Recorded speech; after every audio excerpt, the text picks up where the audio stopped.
नमस्कार दोस्तों, स्वागत है आपका हमारे चैनल में जैक NCERT Hindi learning with Rakesh में। आज हम लोग क्लास 9 भूगोल चैप्टर हमारा 5 है और चैप्टर का नाम है प्राकृतिक वनस्पति और वन्य प्राणी, यानी इसे हम लोग बोलते हैं natural vegetation and wild life. ये आपके वीडियो आपके बुक के लिए इम्पोर्टेंट, आपके नॉलेज के लिए आपको बता दें कि यहाँ पे आज हमारा जो है से पार्ट 5 वीडियो होगा। ऑलरेडी हम पार्ट 1 से लेकर पार्ट 4 तक कंप्लीट किए हैं। अगर आप नहीं देखे तो आप ज़रूर देखें, आपके एग्ज़ाम बोर्ड एग्ज़ाम के लिए इम्पोर्टेंट होगा। यहाँ से जब पूछा जाएगा तो आपका जो है सारा का सारा सही होगा, आप क्वेश्चन का आंसर कर पाएंगे, आप लिख पाएंगे। एमसीक्यू हो या फिलिट हो या फिर बोल सकते हैं कि छोटा आंसर, शॉर्ट आंसर क्वेश्चन हो या लॉन्ग आंसर को, सब तरह से आप टैकल कर पाएंगे। इस वीडियो में हम लोग लाइन बाय लाइन आसान भाषा में इजी शब्दों में इसको कंप्लीट कर रहे हैं। इजी एक्सप्लेनेशन, हर वर्ड को आसानी से समझ रहे हैं। इसमें हम लोग मेनली जो थे पार्ट 1 में वनस्पतियों के प्रकार पढ़ रहे थे। आज हमारा जो है उसमें हम लोग पढ़ेंगे मैंग्रोव फॉरेस्ट या मैंग्रोव वन। इससे पहले हम पर्वतीय वन के बारे में पार्ट 4 में पढ़े थे, तो इसी का हम लोग पार्ट 4 का थोड़ा सा रिवीजन करेंगे। फिर आज हम लोग पार्ट 5 देखेंगे मैंग्रोव वन। तो हमारा जो है वनस्पति के प्रकार यानी फॉरेस्ट का जो टाइप है वो हमारा कंप्लीट हो जाएगा। अगर आप हमारा पार्ट 1 से इस चैप्टर का नहीं देखे हैं तो आप पहले देखें।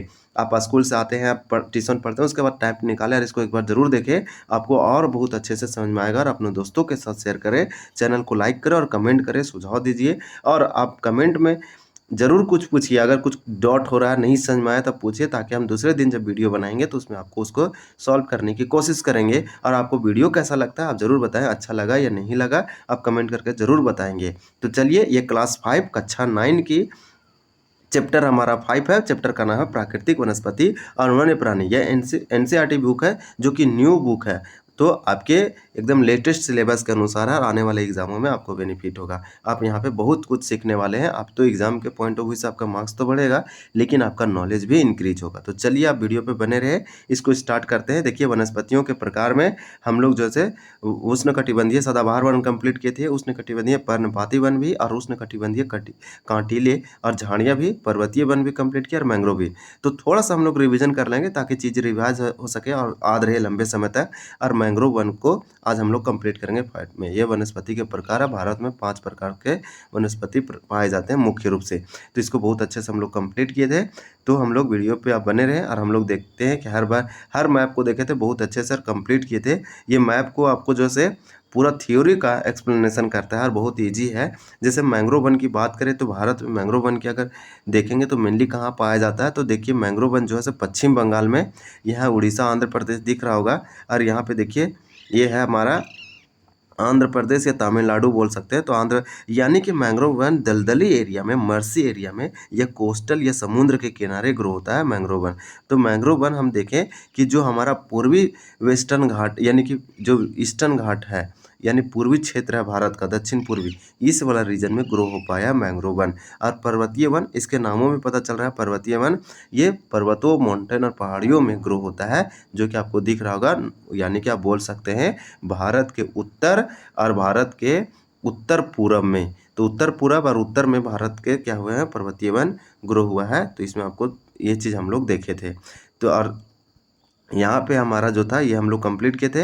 हम लोग इसको थोड़ा सा रिवाइज कर लेते हैं। पर्वतीय वन कल ही पढ़े हैं, ये हमारा पार्ट 4 का पार्ट वीडियो में पढ़े थे, तो थोड़ा सा रिवाइज करते हैं ताकि आपको भी बेनिफिट हो सके, बहुत ही इंपॉर्टेंट है। तो देखिए, पर्वतीय क्षेत्र में तापमान कम होता है, सिंपल बात है। आप माउंटेन, पहाड़, पर्वत में जाएंगे तो ऊंचाई के साथ टेम्परेचर घट जाता है, और ऊंचाई के साथ साथ प्राकृतिक वनस्पति यानी पेड़ पौधों में भी आपको अंतर दिखाई जाएगा। जैसे जैसे आप माउंटेन, पहाड़ों में चढ़ेंगे तो यहाँ कुछ प्रकार के पौधे थे, ऊपर में जाएंगे तो कुछ प्रकार के पौधे पाए जाएंगे, जंगल, झाड़, फॉरेस्ट।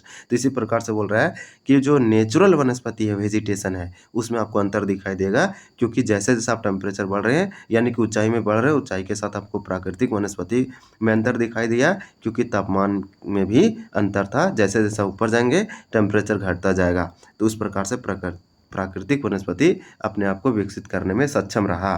फिर यहाँ किस प्रकार के वनस्पति पाया जाता है, तो वनस्पति में जिस प्रकार का अंतर हम उष्णकटिबंधीय प्रदेशों से टुंड्रा की ओर देखते हैं, उसी प्रकार का अंतर पर्वतीय भागों में ऊंचाई के साथ साथ देखने को मिलता है। ये बताया जा रहा है कि जिस प्रकार से उष्णकटिबंधीय प्रदेशों से टुंड्रा की ओर देखते हैं, तो उस उष्णकटिबंधीय क्षेत्रों में आप जाएंगे तो धीरे धीरे टुंड्रा की ओर देखने को मिलता है। उसी प्रकार से पर्वतीय भागों में ऊंचाई के साथ आपको क्या देखने को मिलता है, तो ऊंचाई के साथ बहुत सारा आपको अंतर देखने को मिलता है। तो यहाँ पे लिखा गया है एक वर्ड है उष्णकटिबंधीय। तो उष्णकटिबंधीय का मतलब होता है कर्क रेखा और मकर रेखा के बीच वाला एरिया को बोलते हैं। यानी कि मान लीजिए कि हमारा ग्लोब है, ये कर्क रेखा है, ये मकर रेखा है, तो इस वाला क्षेत्र को बोला जाता है उष्णकटिबंधीय। जबकि ये वाला जो बचा है उसे शीतोष्ण कटिबंधीय बोला जाता था। शीतोष्ण कटिबंधीय और उष्ण कटिबंधीय आपको समझ में आ गया होगा। तो जैसे जैसे बोल रहा है उष्ण कटिबंधीय के ऊपर क्या हो जाएंगे और नीचे आपको टुंड्रा प्रदेश मिलेगा। इसी प्रकार से पर्वतों क्षेत्र में भी आप ऊपर क्या हो जाएंगे तो आपको अंतर देखने को मिलेगा। यहाँ पे लिखा है कि 1000, ये वाला सबसे ज़्यादा इंपॉर्टेंट है कि 1000 से लेकर 20,000 यानी 1000 से लेकर 2000 मीटर तक की ऊंचाई वाले क्षेत्रों में आर्द्र शीतोष्ण कटिबंधीय वन पाए जाते हैं। तो यहाँ तक हाईलाइट कर ले, यानी कि माउंटेन पहाड़ों में 1000 तक कब जाएंगे, 1000 से लेकर 2000 ऊंचाई तक। तो 1000 से लेकर 20,000 यानी 20,000 नहीं बोलेंगे, 2000 यानी 2000 मीटर तक ऊंचाई वाले क्षेत्रों में जाएंगे तो आर्द्र मतलब कि एक मोहचर और नमी वाला शीतोष्ण कटिबंधीय वन पाए जाते हैं। तो शीतोष्ण हमको बताए हैं कि ग्लोब में कर्क रेखा और मकर रेखा वाला नीचे का वाला, यानी कि ये कर्क रेखा तो इसके ऊपर वाला एरिया को शीतोष्ण बोला जाता है, शीतोष्ण कटिबंधीय, और यहाँ भी इसे शीतोष्ण कटिबंधीय। तो ऐसे एरिया में आर्द्र शीतोष्ण कटिबंधीय वन पाए जाते हैं। इसमें चौड़ी पत्ती वाले ओक और चेस्टनट जैसे वृक्षों की प्रधानता होती है। 1500 से 3000 मीटर तक और अगर ऊंचाई जाते हैं और 1500 3000 तक, तो यहाँ भी शंकुधारी पौधे आपको देखने को मिलेगा। तो देखिए अलग अलग पौधों की विशेषता बताया गया और अलग अलग प्रकार के वन पाया जाता है। जैसे जैसे हाइट बढ़ रहा है वैसे वैसे इस फोटो में बताया गया था। इसी प्रकार से यहाँ दिया गया है कि यहाँ पे शंकुधारी वृक्ष जैसे चीड़, जिसे हम पाइन कहते हैं, देवदार, सिल्फर, स्प्रूस, सीडर आदि पाए जाते हैं। ये वन प्राय हिमालय की दक्षिणी ढलानों, तो हिमालय के दक्षिणी यानी जो दक्षिण स्लोप है, ढलान है, और दक्षिण और उत्तर पूर्वी भारत के अधिक ऊंचाई वाले भागों में पाए जाते हैं। तो ये सब पौधा आपको कहाँ देखने को मिलेगा, तो अब सिंपल हिमालय के दक्षिणी ढलान दक्षिण में, उत्तर पूर्वी भारत में देखने को मिलेगा। आप एक लाइन में बोल सकते हैं कि उत्तराखंड हो गया, अरुणाचल प्रदेश, सिक्किम, जम्मू कश्मीर, लद्दाख क्षेत्रों में मिलेगा।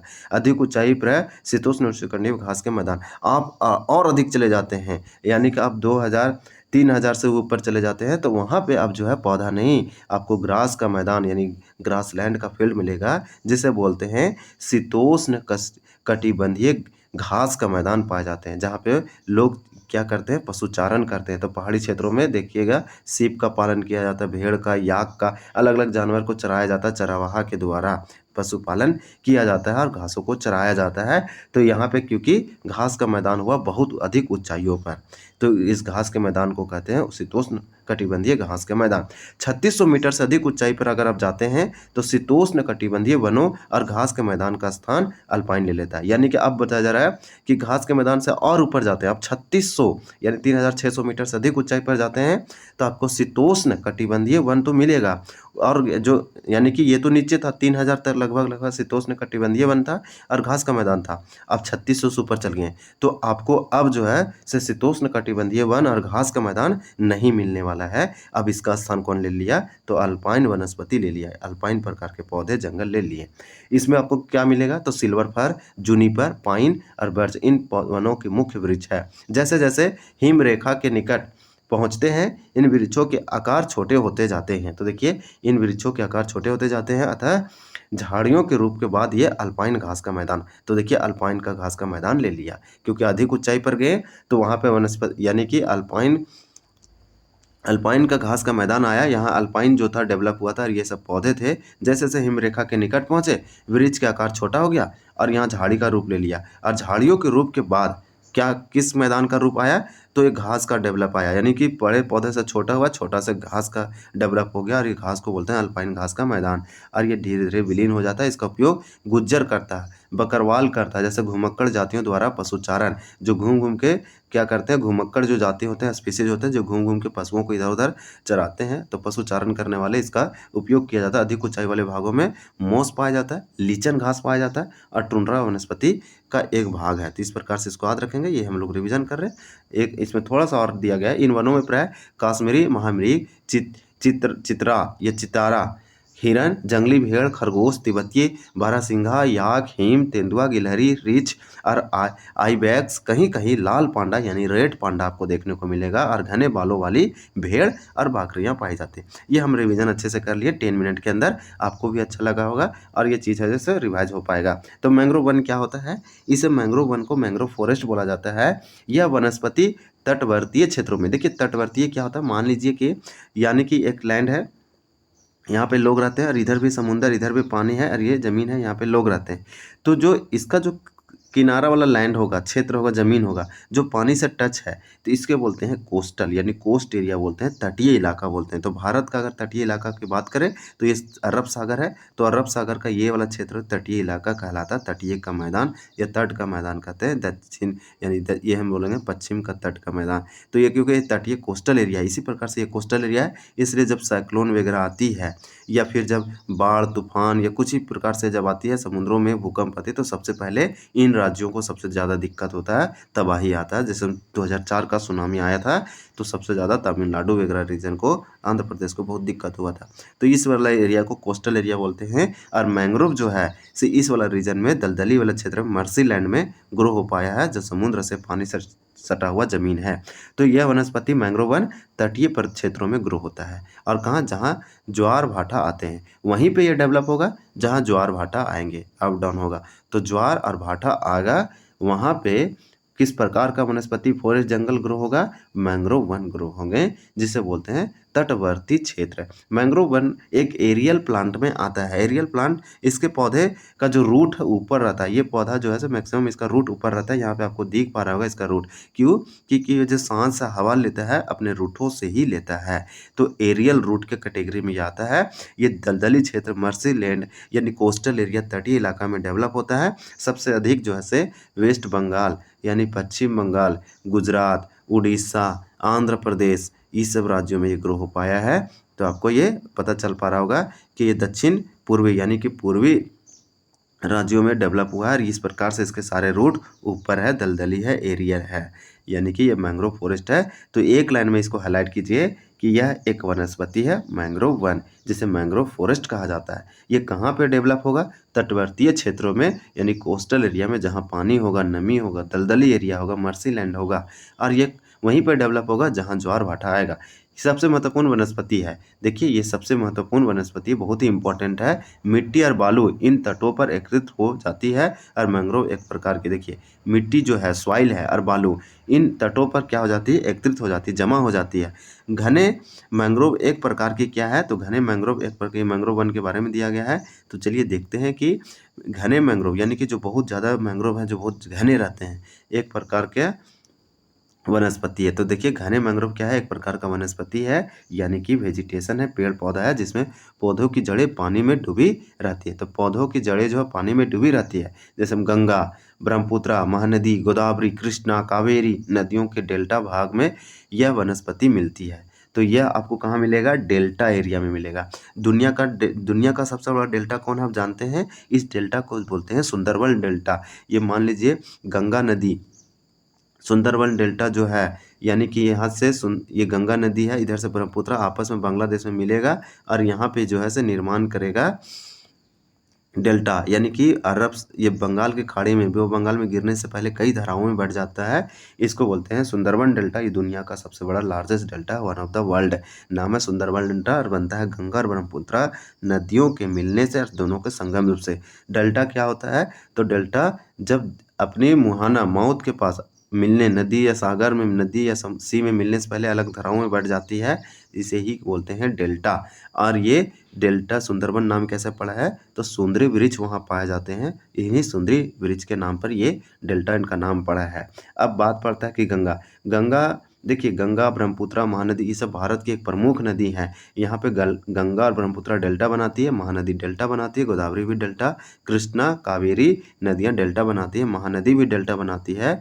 और आपको बता दें कि जो नर्मदा है, यहाँ पे देखिए अमरकंटक, मध्य प्रदेश का अमरकंटक हिल से निकलती है और रिफ्ट घाटी यानी कि भ्रंश घाटी से बहते हुए अरब सागर में जाती है। ये डेल्टा का निर्माण नहीं करती, एस्चुरीज का ज्वारनद मुख का निर्माण करती है। फिर इसी के नीचे यहाँ पे ताप्ती रिवर है यानी तापी रिवर है, ये भी ज्वारनद मुख का निर्माण करती है। ये भी पूरब से निकल के पश्चिम की ओर बहती है, अरब सागर में गिरती है, ज्वारनद मुख का निर्माण करती है। और भ्रंश घाटी में पहाड़ियों के बीच बहने वाली प्रमुख नदी है। तो हम क्या देखें, पश्चिम की ओर बहने वाली और अरब सागर में गिरने वाली ये दो प्रमुख नदी है। जबकि हम बात करें महानदी की तो ये डेल्टा का निर्माण किया उड़ीसा से, छत्तीसगढ़ से उड़ीसा होते हुए चली जाती है। तो ये पश्चिम से पूरब की ओर गया, फिर गोदावरी, फिर कृष्णा और कावेरी, ये सब का सब डेल्टा का निर्माण किया और अरब सागर में जाके मिल रहा है और पश्चिमी घाट से निकल रहा है। ये बहुत इंपॉर्टेंट है। ये 4 नदियों के बारे में देखें। फिर गंगा ब्रह्मपुत्र के बारे में ऑलरेडी जानते हैं। इसमें गंगा जो है भारत की एक धार्मिक रिलीजियस होली रिवर है। इसका हाइट 25, इसका जो लेंथ है 25 किलोमीटर है। ये गंगोत्री ग्लेशियर से निकलती है, आप इसे याद रखेंगे। इसी प्रकार से ब्रह्मपुत्र जो है से तिब्बत के मानसरोवर झील से निकलता है, चीन के मानसरोवर से। गोदावरी नासिक महाराष्ट्र से निकलता है। तो ये सब दिया गया है, ये बहुत इंपॉर्टेंट है। हमारे वीडियो पे बने रहे, आपको बहुत अच्छा लगेगा। तो ये मैंग्रोव वन कहाँ ग्रो हुआ, तो डेल्टा भाग में ग्रो होता है, जहाँ दलदली एरिया रहता है ये वनस्पति मिलती है आपको। वनस्पति डेल्टा एरिया में जाइए, आपको देखने को मिलेगा। और फिर दिया है कि गंगा ब्रह्मपुत्र डेल्टा में सुंदरी वृक्ष पाए जाते हैं। देखिए, गंगा ब्रह्मपुत्र डेल्टा में सुंदरी वृक्ष पाए जाते हैं, इसलिए गंगा ब्रह्मपुत्र डेल्टा का नाम रखा गया सुंदरबन डेल्टा। और आपको पता है सुंदरबन डेल्टा में रॉयल बंगाल टाइगर पाया जाता है, जो भारत का राष्ट्रीय एनिमल है। और आपको ये भी मालूम होना चाहिए कि जो रॉयल बंगाल टाइगर है वो तो राष्ट्रीय एनिमल है, और वो किस पार्क में पाता है, किस नेशनल पार्क में, तो सुंदरबन नेशनल पार्क में। सुंदरबन नेशनल पार्क आप जाएंगे तो आपको पश्चिम बंगाल में देखने को मिलेगा। यही डेल्टा एरिया में बनाया गया, जहाँ पे बहुत अधिक मात्रा में राइनोसोरस यानी गैंडा, जो एक सिंग वाले गैंडे होते हैं एनिमल, जो असम के काजीरंगा नेशनल पार्क में पाया जाता है, वही एनिमल पाए जाते हैं कहाँ पे, तो सुंदरबन नेशनल पार्क में। यहाँ भी सुंदरी वृक्ष, मैंग्रोवन पाए जाते हैं और रॉयल बंगाल टाइगर पाए जाते हैं, और बहुत इंपॉर्टेंट है। तो ये सब याद रखेंगे, सब पश्चिम बंगाल का जिक्र किया गया है। तो सुंदरी वृक्ष पाए जाते हैं गंगा ब्रह्मपुत्र डेल्टा में, और जिनमें से मजबूत लकड़ी प्राप्त होती है। जानते, इतनी स्ट्रॉन्ग लकड़ी रहता है कि इसका हम खिड़की, दरवाज़ा, पलंग, बहुत तरह तरह का चीज़ बनाते हैं। नारियल, ताड़, क्वाड। अब नारियल जानते हैं कोस्टल एरिया में ग्रो होता है, तो नारियल तो ईजी है, इससे कोकोनट बनते हैं, इससे ऑयल वगैरह प्राप्त किया जाता है, रस्सी, रोप। फिर ताड़, फिर क्योड़ व एगार के वृक्ष भी इन भागों में पाए जाते हैं। तो ये सब वृक्ष का नाम याद रखेंगे, ये सब इम्पोर्टेंट है। फिर दिया गया है कि इस क्षेत्र का रॉयल बंगाल टाइगर प्रसिद्ध जानवर है। देखिए, इस क्षेत्र में यानी गंगा ब्रह्मपुत्र डेल्टा, जिसे हम बोलते हैं सुंदरबन नेशनल पार्क, ये यहाँ पे जो डेल्टा है वो डेल्टा का नाम है सुंदरबन डेल्टा। दुनिया का सबसे बड़ा डेल्टा ये सुंदरी वृक्ष पर है, इसी में पाया जाता है रॉयल बंगाल टाइगर। यही टाइगर भारत का नेशनल एनिमल है, राष्ट्रीय जानवर है, ये प्रसिद्ध जानवर है। इसके अतिरिक्त कुछ कछुए, मगरमच्छ, कछुए और मगरमच्छ ये सब रेप्टाइल होते हैं, सरीसृप यानी रेंग के चलने वाले जानवर होते हैं, और ये कोस्टल समुद्र पानी में रहते हैं। घड़ियाल और कई प्रकार के सांप भी इस जंगलों में मिलते हैं। तो ये हमारा कंप्लीट होता है। आपको अच्छा लगा होगा। अगर कुछ फैक्ट छूट गया है तो अगले पार्ट में जब हम इसका रिवीजन करवाएंगे तो वहाँ पे आपका कवर हो जाएगा, रिवीजन भी हो जाएगा। चलिए, अब यहाँ पे दिया गया है क्वेश्चन है जो हम लोग को आना चाहिए, बहुत ही अच्छा क्वेश्चन है कि आओ विचार करें। यदि वनस्पति और जानवर यानी कि पेड़ पौधा और जीव जंतु इस दुनिया से खत्म हो जाए, नहीं आपको दिखने लगे, अदृश्य हो जाए, खत्म हो जाए, तो क्या मनुष्य इन अवस्थाओं में हम जीवित रह पाएंगे? अगर दुनिया में पेड़ पौधा और जानवर ही नहीं रहेगा तो सिर्फ हम लोग रह पाएंगे? जैव विविधता क्यों आवश्यक है, क्यों अनिवार्य है, और इनका बचाना, इनको सेव करना, कंजर्व करना, संरक्षण करना क्यों आवश्यक है, ये क्वेश्चन पूछा गया है। तो आपको बता दें कि अगर पेड़ पौधा और जानवर खत्म हो जाएगा तो भोजन का कमी हो जाएगा। अगर पेड़ पौधा ही खत्म हो जाएगा तो हम कहाँ से ग्रो करेंगे? राइस, व्हीट यानी कि मक्का, गेहूँ, चना और फिर चावल। इसी प्रकार से ऑक्सीजन कहाँ से मिलेगा? पेड़ पौधा खत्म हो जाएगा तो वायु प्रदूषण होगा, जल प्रदूषण होगा, पेड़ पौधा नहीं रहेगा तो पर्यावरण अस्थिरता हो जाएगा। और पारिस्थितिकी तंत्र, अगर मान लीजिए जानवर ही नहीं रहेगा तो प्राकृतिक संसाधन कहाँ से? जानवर से हम लोग बहुत सारा खाना मिलता है, हम लोग एक दूसरे से इंडिपेंडेंट, हमें जलवायु खराब हो जाएगा, यानी कि बहुत सारा की प्रॉब्लम आएगा भविष्य में, इतने सारे प्रॉब्लम होगा, सभी के लिए खतरा है। और मेन रूप से हम बोल सकते हैं कि यदि पेड़ पौधा और जानवर, ये वनस्पति और जानवर पृथ्वी से अदृश्य हो जाए तो मनुष्य जीवित नहीं रह पाएगा। एक लाइन में इसका आंसर होगा नो। क्यों?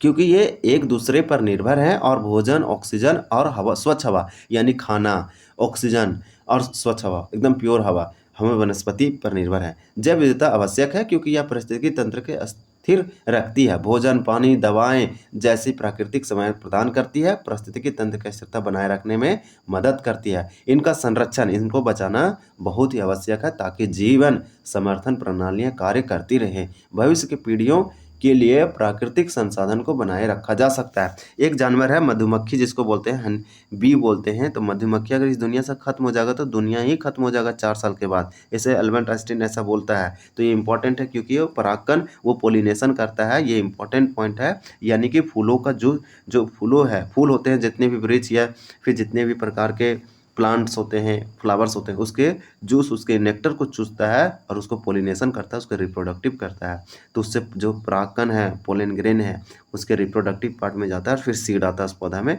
फिर एक नया प्लांट ग्रो होता है। तो ये बहुत ही इंपॉर्टेंट है। ये सब एक दूसरे से क्या है, इंटरलिंक्ड है। तो आज हमारा ये वीडियो कंप्लीट होता है। वन्य प्राणी हम लोग कल देखेंगे। आप क्लास 9 में पढ़ रहे हैं और ट्यूशन नहीं भी पढ़ रहे, अगर पढ़ रहे तो आपको अच्छे से समझ में नहीं आ रहा है तो हमारे वीडियो को देखिए। सिर्फ आप आराम से आप हर वीडियो को देखिए ना, आपको हर वीडियो में रिवीजन मिल रहा है, सब अच्छे से मिल रहा है, एक्सप्लेनेशन किसी भी प्रकार से छूट नहीं रहा है। आप ऑटोमेटिक जाके लिखेंगे, आप नहीं भी क्वेश्चनात करेंगे तो आपको बस चीज़ों को बस समराइज करना है। रीडिंग, आप बुक रीडिंग नहीं करते तो कहाँ से सीखेंगे? आप हाईलाइट ही नहीं करते, पूरा बुक को थोड़ी ना पढ़ा जाता। जो इंपॉर्टेंट है उसको हाईलाइट करते, हाईलाइटर रखते तो इस तरह से आपको बेनिफिट होता। आप कमेंट करके पूछते भी नहीं हैं। तो चलिए हम लोग मिलते हैं अगले वीडियो में, तब तक के लिए धन्यवाद। जय हिंद।